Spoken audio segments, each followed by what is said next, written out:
A very good morning to my dear students of class 5. Today we will start a new chapter, chapter 9, Conquering Distance. So let's start. Transportation developed slowly during prehistoric times.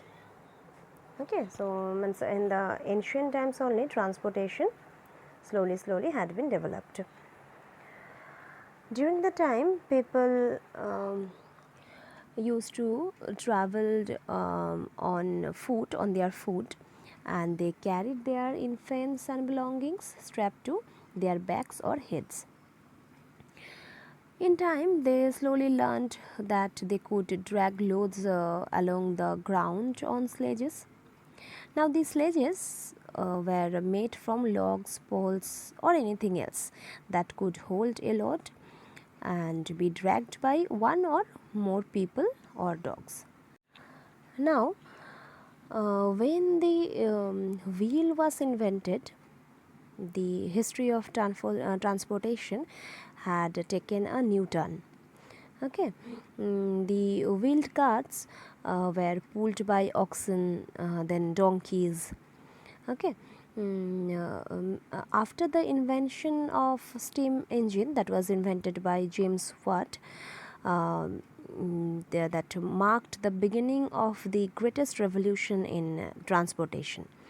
Men constructed roads and they laid railway lines, then cars, trucks, buses, etc. were made, which ran on petrol and diesel.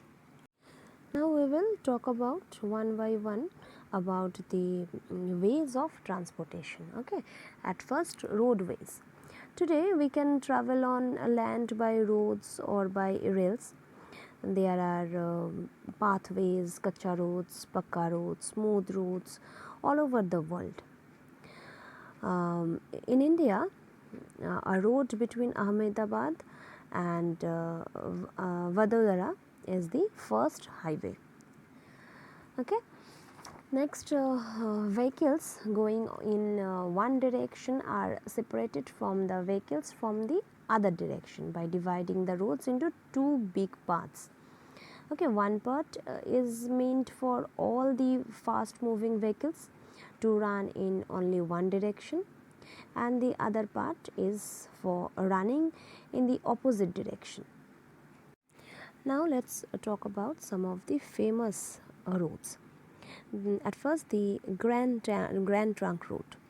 The Grand Trunk Road connects Kolkata to Afghanistan through the well-known Khyber Pass road, through Pakistan led to Iran, and beyond through the Bolan Pass.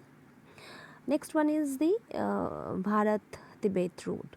The Bharat-Tibet Road beyond Shimla connects with China through Tibet.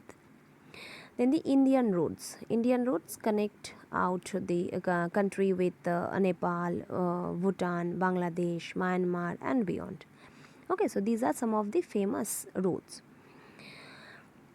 Now let's talk about railways. Railways are very useful to us.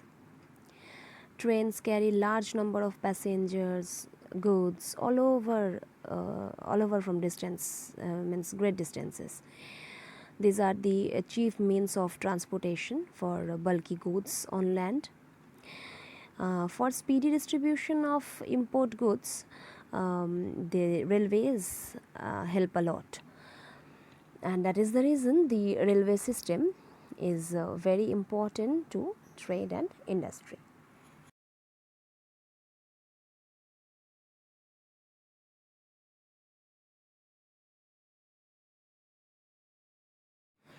The British were the first to introduce railways in India between Bombay to Thane in the year 1853.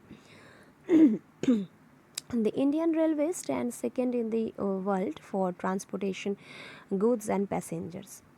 The international rail route of India extends from Lahore in Pakistan and to Dhaka in Bangladesh. Okay, now let's talk about some of the famous railway routes in the world. Rail route of Russia is the longest rail route of the world. It is called the Trans-Siberian Railway. The other long railway lines are found in Australia, Canada, and the United States. The South Pacific route crosses the Great Salt Lake by an embankment 45 km long. The major railway junctions of the European rail route are Paris, Berlin, and Moscow. Now, the rail routes also cut through mountains by way of tunnels. Okay, the railways in Switzerland are famous for their tunnels. The greatest tunnel is the Simpsons tunnel to Italy through the Swiss Alps.